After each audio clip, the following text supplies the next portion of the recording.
questions I want to ask maybe Nandark or Nadeem, how to reach, because Nandark, you spoke about the local sufficiency. We have to produce locally all our need of poultry and our eggs. How can we do that if we have a competition from Brazil or from Australia or from any other frozen meat?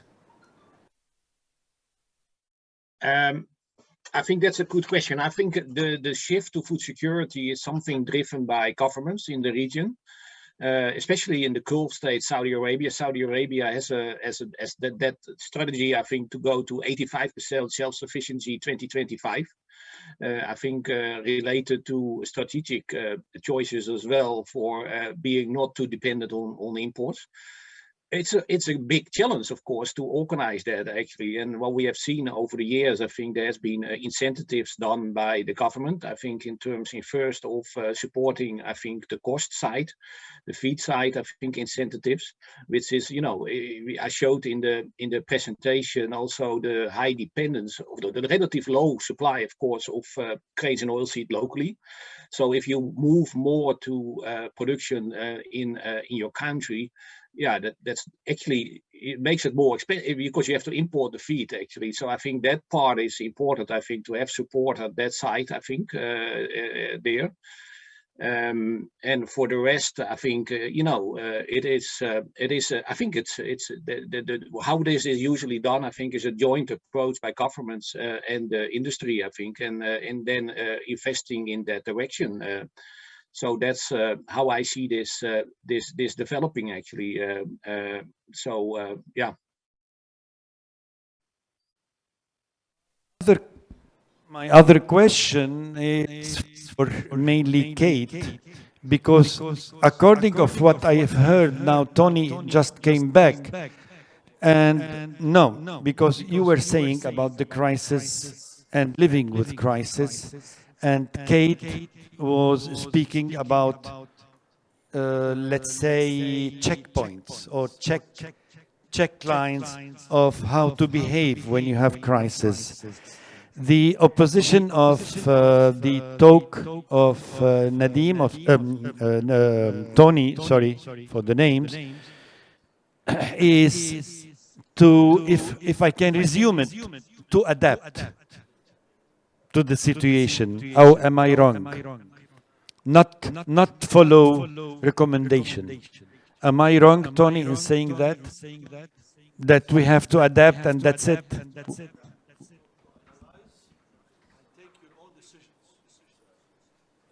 In a crisis, as I said, you don't go with the flow. Sometimes you have to bend to the wind, and sometimes you have to stand to the storm.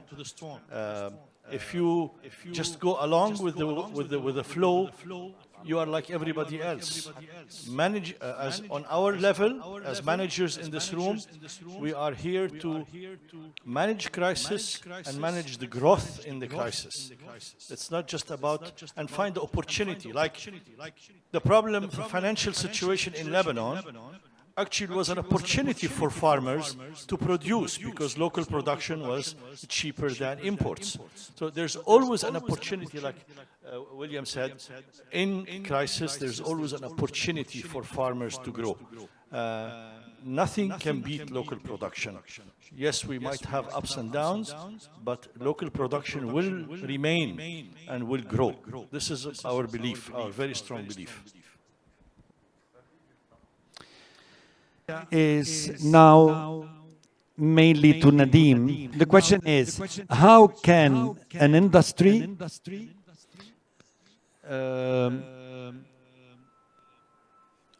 how can industry strong as the poultry industry but divided in separate Arabic countries where I cannot go to Egypt, where well, Egypt, yes, maybe the most open one, but Syria, the problems in Syria, the conflicts, the problems in Iraq, I don't want to speak about the problems in Lebanon that everybody know. Do you think that we can work all together, or each country has to work by itself? country has to work by itself.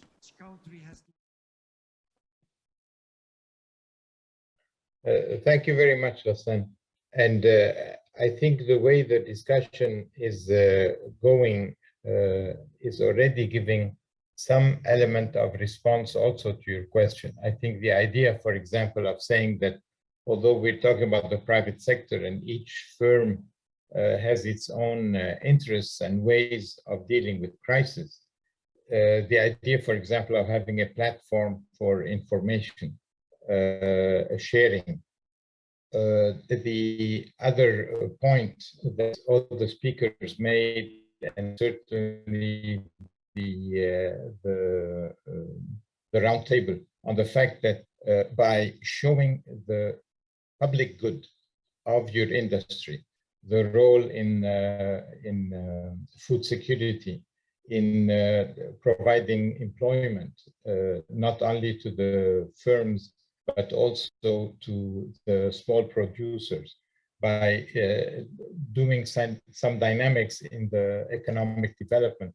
All of these are reasons for the sector to come together, not only at the national level, but at the regional level. As you probably know, I have worked a little bit in ESCWA, the Economic and Social Commission for Western Asia.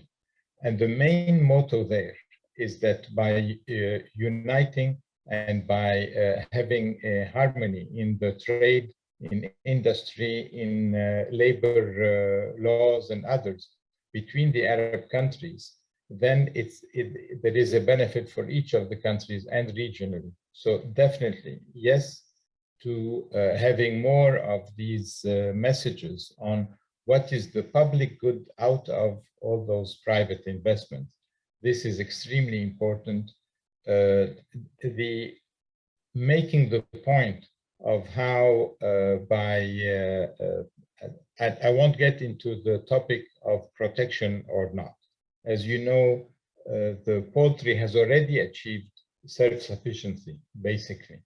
And for the increased growth, as Nader was saying, then we have to see how better to do it. But it's certainly by keeping the trade going for the feed that is still needed. You cannot just selectively say, oh, I want that part of free trade, but not that other part. So first, make sure there is free trade between the Arab countries.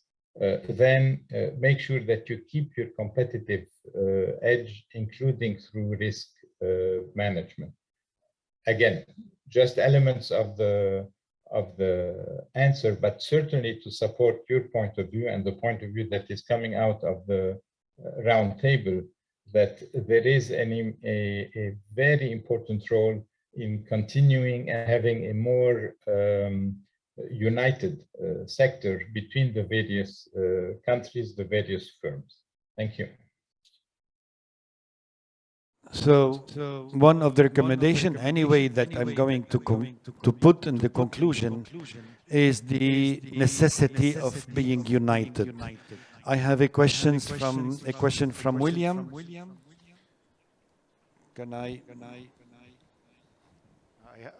On this point of cooperation, and we have many from Egypt and Tony as well.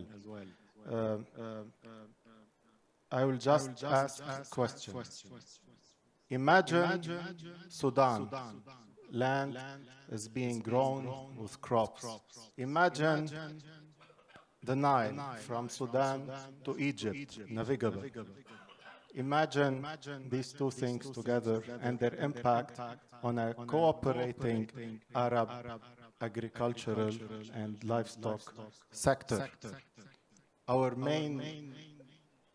main problem is that we import our crops. That's the cause of the expenses. And at the same time, we are not growing crops in the lands that can do that. So imagine what we could do. I think Al-Kadi are did you get if Tony has a better answer. Tony, better accent. Who has better accent in Sudan ومصر لأنه Sudan and Egypt is really William he pinpoint a very critical point. The Nile, the water. As I've told you, the water, we don't pay it. It's the gift of God. But how are we going to manage? Who can answer? Who's better to answer or to give an idea? Or please, you have the...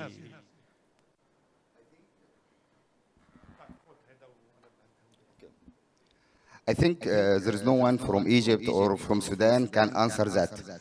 Only one from Ethiopia or something like that who can answer. Nowadays, it is not our rule. It is the rule of, inshallah, God can save Sudan and Egypt. And if so, we can gathering or unite with Sudan and Egypt, and you can use water of Nile to have corn, to have wheat, to all over the Arab world or maybe the world.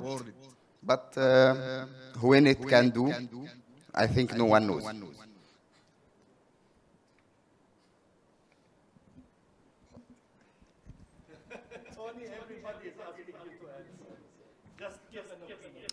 يا جماعة, it's crisis is about sitting back and really analyzing a crisis. Let's take, for example, the Nile, okay? And everybody in Egypt is trembling and shitting in their pants, excuse me the term, because Ethiopia is building a dam. Okay, Ethiopia is building a dam. What's the impact on Egypt? Really, at the end of the day, has anybody analyzed what's the real impact on Egypt? There's one fundamental item in this crisis. One, water never goes up, water goes down. So eventually this water has to come to Egypt. And the dam is an electrical dam. It's not an irrigation dam.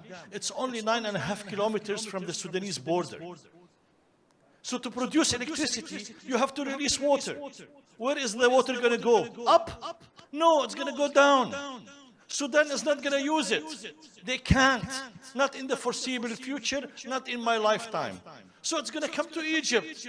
Do we have a crisis? We don't have a crisis. So let's get on with our work and focus on our business. Okay?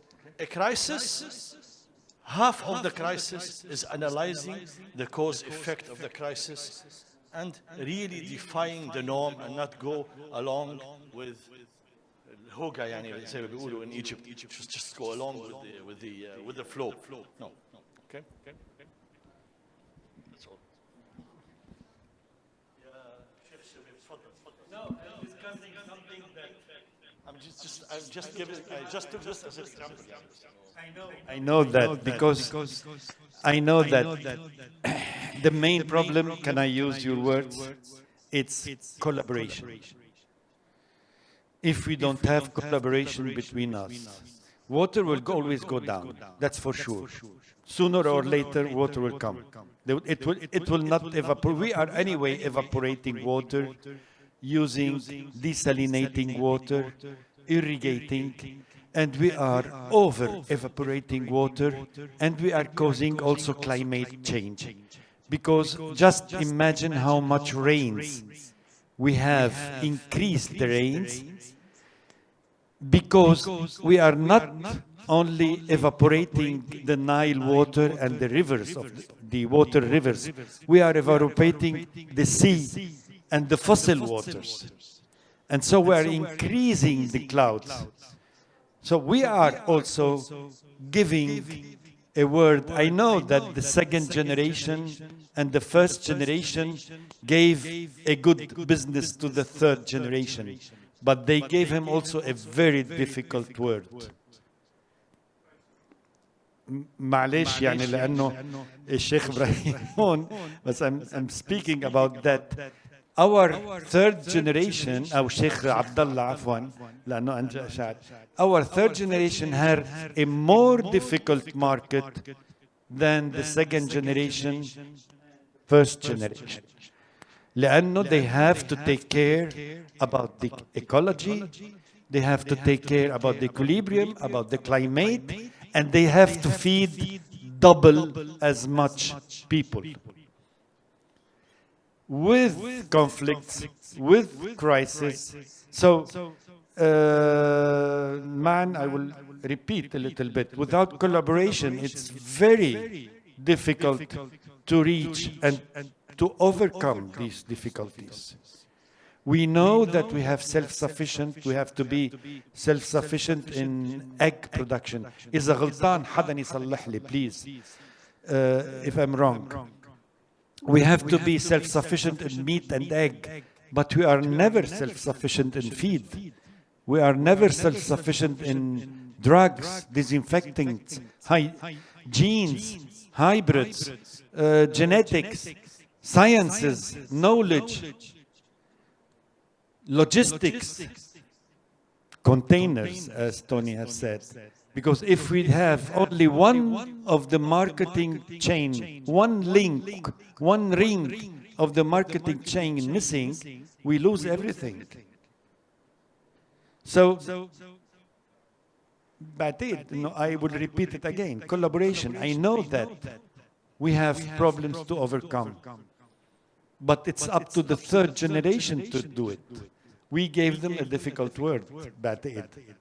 مش هيك شيخ عبد الله؟ لأنه بس بإيدهم. The future is in their hands.